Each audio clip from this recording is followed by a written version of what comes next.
konsultasi perencanaan, kemudian pelaksanaan pekerjaan konstruksi atau pengawasan. Jadi jasa konstruksi itu dibagi menjadi 3 ya. 1 perencana, 2 pelaksana pekerjaan atau kita kenal dengan istilah kontraktor ya. Walaupun 3-tiganya ini sebetulnya namanya kontraktor, tapi kenapa hanya pelaksana pekerjaan saja yang lebih identik disebut sebagai kontraktor? Nah, ini perlu kita luruskan ya. Jadi baik perencana, pelaksana atau pengawas ini semuanya punya kontrak pekerjaan. Kontrak itu ada durasi waktu, ada hak dan kewajiban di dalamnya, termasuk berapa nominal ya, harus dibayarkan oleh ownernya.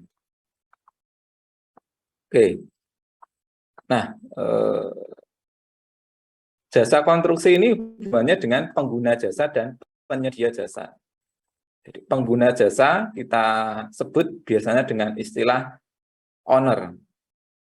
Kalau di instansi namanya PPK, ya. Pejabat Pembuat Komitmen. Ya. Di mana pejabat pembuat komitmen ini ataupun pengguna jasa dan penyedia jasa. Jadi penyedia jasa ada 3 tadi ya, ada perencana, pelaksana, dan pengawas. Itu merupakan perorangan dan atau badan usaha yang berbadan hukum maupun non berbadan hukum. Jadi adik-adik sebagai perencana boleh sebagai perorangan ya, personal, atau sebagai perusahaan, bisa CV ataupun PT.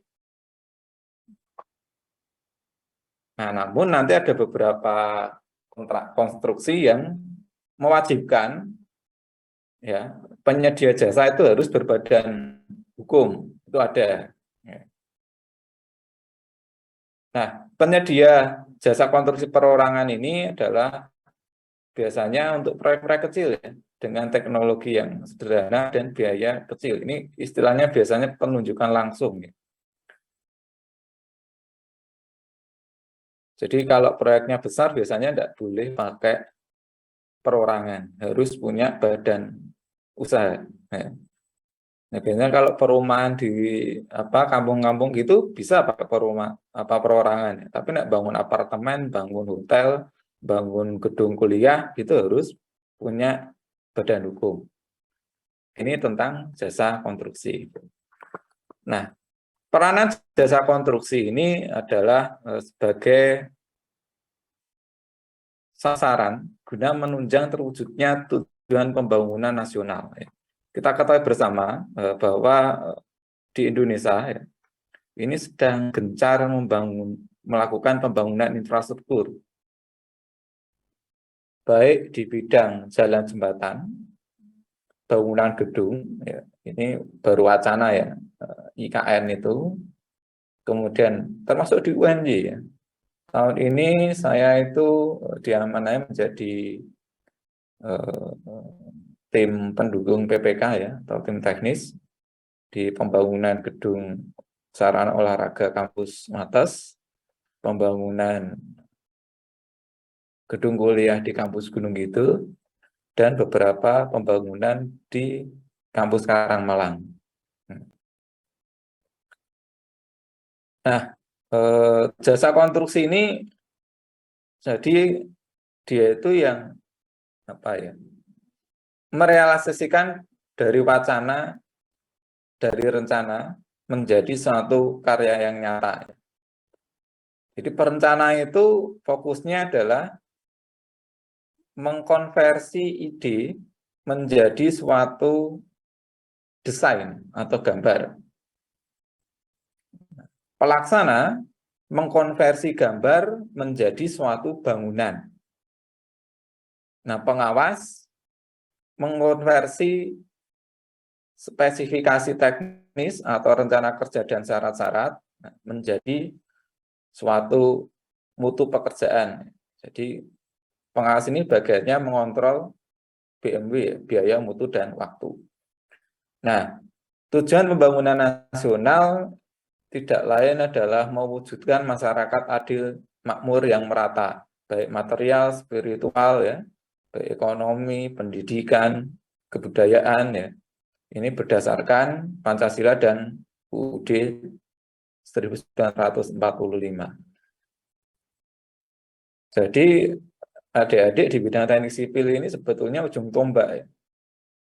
Contoh yang paling mudah, misal Bantul dan Jogja nggak ada jembatan, nggak ada jalan, nggak ada akses, mungkin pemerataan pembangunan nggak semaju sekarang.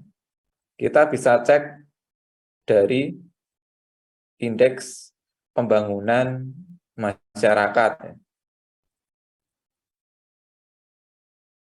Jadi indeks pembangunan masyarakat di Kabupaten Jogja, ya, di kota, ya, itu lebih tinggi daripada di Bantul.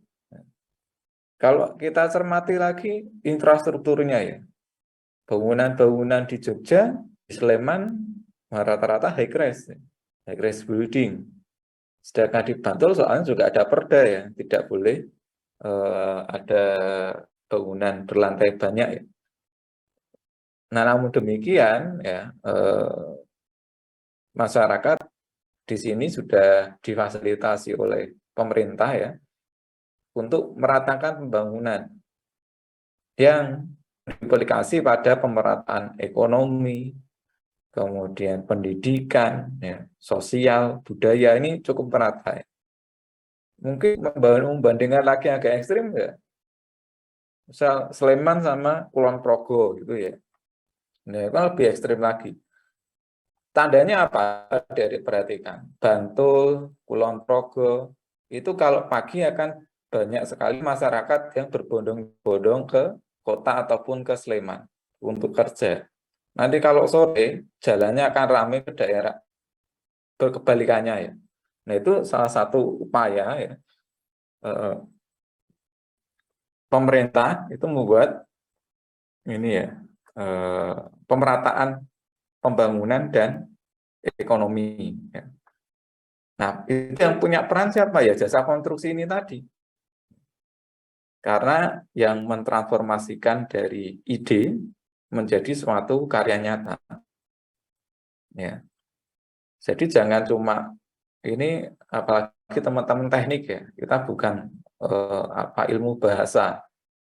Teknik itu yang diciptakan karya, ya. Karya nyata, bukan ide, bukan konsep. Nah, kebanyakan adik-adik masih di usia kalian, ini yang dibicarakan itu masih konsep, ya. Idealismenya tinggi, harus gini, harus gini, harus gini, tapi pelaksanaannya zong, ya. Dari seminar aja kesulitan gitu misalnya, ya. Misalnya, ya. Nah, itu kan jadi harus bisa merubah pola pikir itu tadi. Oke, nah, perlu pengaturan rinci dan jelas mengenai jasa konstruksi. Maka dari itu dirilislah UU nomor 2 tahun 2017 tentang jasa konstruksi. Nah, di dalam UU nomor 2 tahun 2017, jadi pengertian jasa konstruksi adalah layanan jasa konsultasi konstruksi dan atau pekerjaan konstruksi. Jadi bisa konsultan atau bisa kontraktor, ya, kontraktor. Nah, konsultasi konstruksi itu adalah layanan keseluruhan atau sebagian kegiatan yang meliputi pengkajian. Ini biasanya kita istilah visibility study, ya. Saat ini jurusan kita juga sedang mengadakan visibility study untuk proyek tol di Semarang, ya, kerjasama dengan PT Inka. Kemudian perencanaan juga lingkupnya konsultan, ya, perancangan, pengawasan, dan manajemen penyelenggaraan konstruksi suatu bangunan, atau kita kenal dengan istilah konsultan MK, ya. Nah, pekerjaan konstruksi sendiri ini adalah keseluruhan atau sebagian kegiatan yang meliputi pembangunan, pengoperasian, pemeliharaan, pembongkaran, dan pembangunan kembali suatu bangunan. Jadi sebelum kita bicara tentang hukum kontrak, kita harus tahu dulu pelakunya itu siapa saja, ya. Atau yang terlibat itu siapa saja. Karena ketika kita membuat suatu kontrak, kita harus tahu di dalam kontrak tersebut nanti yang akan terlibat siapa saja orang-orangnya. Ya, sehingga kita akan mudah dalam menyusun tadi hak dan kewajiban dari masing-masing stakeholder yang terlibat. Nah, di dalam UU nomor 2 tahun 2017 ini mencakup pertama ada usaha jasa konstruksi, kemudian ada pengikatan, penyelenggaraan, kemudian ada kegagalan bangunan, ini nanti yang bertanggung jawab siapa, ada peran masyarakat, pembinaan, penyelesaian sengketa, dan sanksi. Nanti penyelesaian sengketa ini dari terakhir kita ya. Karena di proyek konstruksi itu akan adik-adik temui banyak sekali sengketa. Nah, ini ada beberapa istilah ya, adik-adik. Mungkin nanti lebih detailnya silahkan adik-adik download ya, UU nomor 2 tahun 2017, di mana ada istilah namanya pengguna jasa. Itu bisa pemilik atau pemberi pekerjaan. Pemilik itu owner ya. Nah, kalau di instansi itu biasanya pemberi pekerjaan, PPK, pejabat pembuat komitmen, itu yang berikan pekerjaan. Yang menggunakan layanan jasa konstruksi ya bisa pemerintah, bisa swasta, bisa perorangan. Kalau swasta itu biasanya nanti adalah pemilik ya, perorangan pun juga sama. Kemudian ada penyedia jasa, ini adalah pemberi layanan jasa konstruksi. Ya. Jadi yang memberikan layanan, baik itu perancangan, perencanaan, pelaksanaan, dan pengawasan. Kemudian ada SBU ya, bukan SPBU ya, tapi SBU, Sertifikat Badan Usaha, yaitu tanda bukti pengakuan terhadap klasifikasi dan kualifikasi atas kemampuan badan usaha, jasa konstruksi ya, termasuk hasil penyetaraan kemampuan badan usaha jasa konstruksi asing. Karena di Indonesia pun ini juga banyak, terutama kontraktor tambang. Dulu ketika saya mahasiswa magangnya di kontraktor tambang, di perusahaan asing dari Australia, di bawah Leighton Holding ya, itu penyedia jasa konstruksi terbesar di Australia, punya anak perusahaan namanya PT TIS Kontraktor Indonesia. Nah, kalau adik-adik lihat dump truck di sebelah timur KPLT, kan ada dump truck gede itu ya. Ya, itu juga sumbangan dari PT TIS saat dulu saya masih magang di sana. Kemudian ada IUJK, yaitu izin usaha jasa konstruksi. Yang selanjutnya disebut izin usaha adalah izin yang diberikan kepada badan usaha untuk menyelenggarakan kegiatan jasa konstruksi. Jadi harus punya ini ya, penyedia jasa itu harus punya SBU dan IUJK. Ya, ini persyaratan nanti yang harus ada dalam kontrak.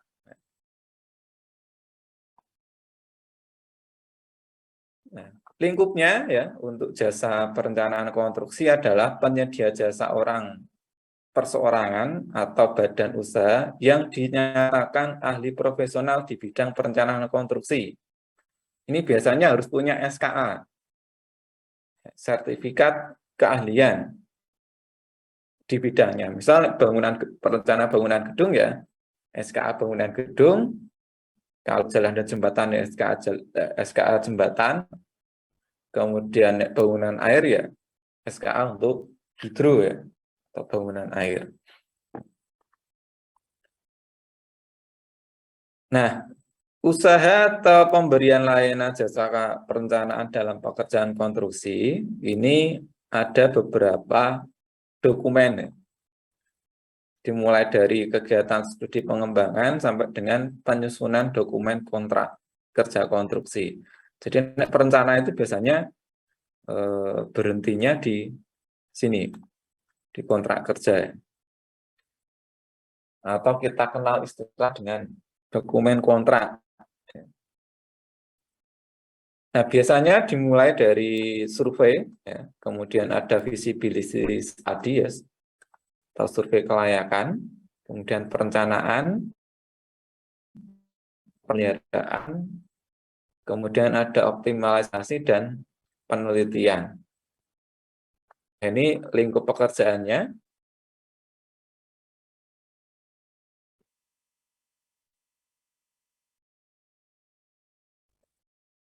Ini untuk perencana ya, lingkup perencana, kemudian pelaksana. Nah, kalau pelaksana ini dia fokusnya mewujudkan suatu hasil perencanaan menjadi bentuk bangunan fisik. Ya. Jadi gambar menjadi bangunan real ya, yang nyata. Yaitu fokusnya pelaksana konstruksi. Nah, usaha ini memberikan jasa pelaksanaan dalam pekerjaan konstruksi yang meliputi rangkaian pekerjaan atau bagian-bagian dari kegiatan dari penyiapan lapangan sampai dengan penyerahan hasil akhir. Final hands over ya, FHO biasanya. Jadi biasanya 90 pekerjaan selesai itu masih ada masa pemeliharaan. Kalau di kampus kita biasanya 360 hari kalender pemeliharaannya. Dan biasanya walaupun pekerjaan sudah selesai 100%, tapi di dalam hukum kontrak itu tidak boleh dibayar 100%, tapi hanya 95%.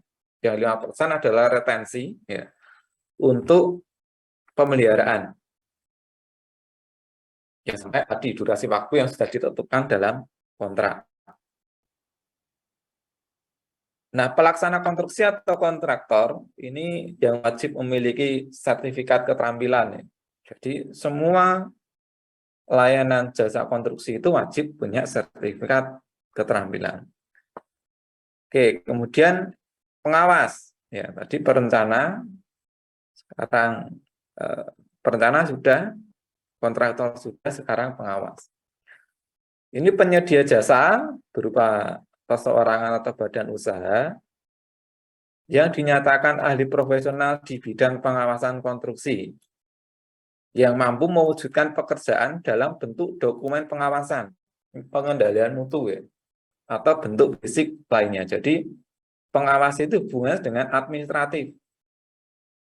Misal sebagai contoh, ini ada kontraktor pekerjaan jembatan yang datangkan material, ya, biasanya besi dari KS ya, Krakatau Steel. Nah, apakah besi itu sesuai spesifikasi atau tidak, itu yang bertanggung jawab pengawas. Biasanya pengawas melakukan beberapa pengujian ya, terhadap besinya, termasuk pengukurannya. Ya. Apakah sesuai dengan yang ada di spesifikasi atau gambar atau tidak. Nah, jasa pengawasan konstruksi ini adalah layanan jasa pengawasan baik keseluruhan maupun sebagian. Ini nanti yang ngatur di dalam kontraknya ya. Mulai dari penyiapan lapangan sampai penyerahan akhir hasil konstruksi. Jadi pengawas itu masuk bareng dengan pelaksana. Ya, bareng pelaksana pekerjaan. Kalau perencana ini biasanya mulai lebih dahulu. Ya, mulai di awal. Nah, berikut adalah tujuan penyelenggaraan jasa konstruksi ya. Jadi ada 5. Yang pertama, memberikan arah pertumbuhan dan perkembangan jasa konstruksi. Jadi usaha yang kukuh, andal, berdaya saing, serta hasil yang berkualitas. Yang kedua, tujuan dari penyelenggaraan jasa konstruksi yaitu mewujudkan ketertiban penyelenggaraan. Itu kenapa nanti harus ada hukum kontrak ya. Nah, itu diatur dalam Undang-Undang Jasa Konstruksi yang menjamin kesetaraan kedudukan antara pengguna jasa dan penyedia jasa ini dalam skup hak dan kewajiban. Yang ketiga, tujuannya yaitu untuk mewujudkan peningkatan partisipasi masyarakat di bidang jasa konstruksi. Jadi, adik-adik lihat, sekarang BUMN Karya Kan sudah banyak ya, dulu hanya Waskita, Wika gitu. Sekarang sudah banyak ya. Ada Waskita, ada Wijaya Karya, ada Adikarya, ada PP Persero, ya. Kemudian ada Hutama Karya. Nah, tidak salah ya, Istaka sekarang sudah dibekukan ya, sudah tidak BUMN lagi. Nah, tujuan keempat yaitu menata sistem. Jadi agar semua terstruktur ya, sistem itu syaratnya dua, itu harus utuh dan benar. Ya. Jadi jasa konstruksi yang mampu mewujudkan keselamatan publik dan menciptakan kenyamanan lingkungan terbangun. Jadi kita bangun itu mesti merusak. Tapi apa bedanya seorang engineer dan tukang ya kalau sama-sama merusak. Jadi engineer ini merusak tapi meminimalisir kerusakannya. Ya, itu tugasnya engineer. Kita misal bangun sabudang, itu mesti merusak ya. Karena gali dulu, ya. Kemudian ada apa cut and fill gitu ya. Jalan pun juga sama. Ya. Tapi peran kita sebagai engineer bagaimana meminimalisir adanya kerusakan. Dan tujuan dari penyelenggaraan jasa konstruksi yang terakhir yaitu menjamin tata kelola penyelenggaraan jasa konstruksi yang baik. Saat ini kita sudah melakukan transformasi ya. Dulu lelang itu lelang pekerjaan face to face ya, dokumennya dikumpulkan dan banyak sekali makler atau calo. Nah, sekarang semua dokumen diunggah secara online ya, jadi memiliki sistem dan tata kelola penyelenggaraan yang lebih baik. Oke, mohon di Al-Amar, Al-Amar masih bergabung?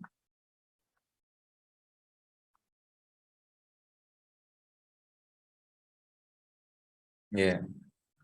Jadi kalau penyedia jasa tadi ada apa saja? Penyedia jasa tadi ada apa saja?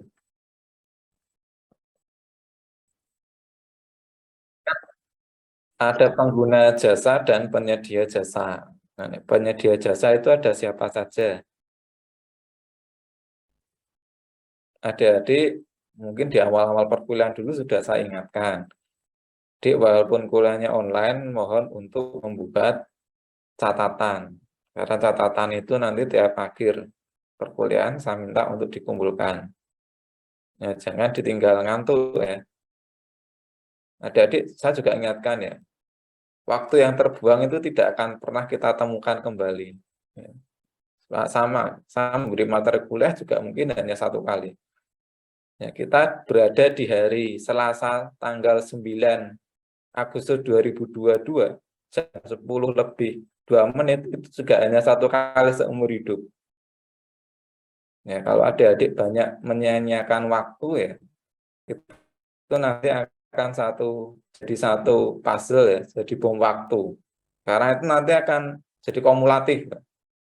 Kita sekarang menyanyiakan bisa 1 jam, besok 1 jam lagi itu akan endingnya pasti akan jadi penyesalan.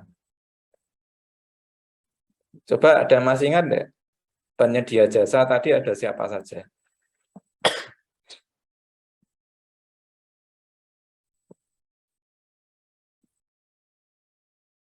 Izin Karena mencoba menjawab. ya silakan di Izin, Isra. oh ya, penyedia jasa itu ada pelaksana sama pengawas, Pak. Pelaksana Kalau dan pelaksana itu yang menerima gambar kemudian merealisasikan menjadi bangunan. Kalau pengawas itu dia tuh memantau gitu, Pak. Seperti biaya, mutu, dan waktu, Pak. Oke, ini sudah hampir tepat ya. Tapi sudah bagus, sudah berani jawab. Cuma kurang lengkap dikit deh, kurang satu. Zaki masih bergabung?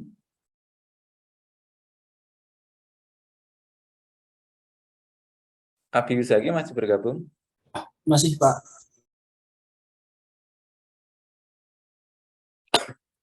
Penyedia jasa ada berapa tadi, Dek? Dek, mohon kameranya agak diturunkan. Ada 3, Pak. Apa saja?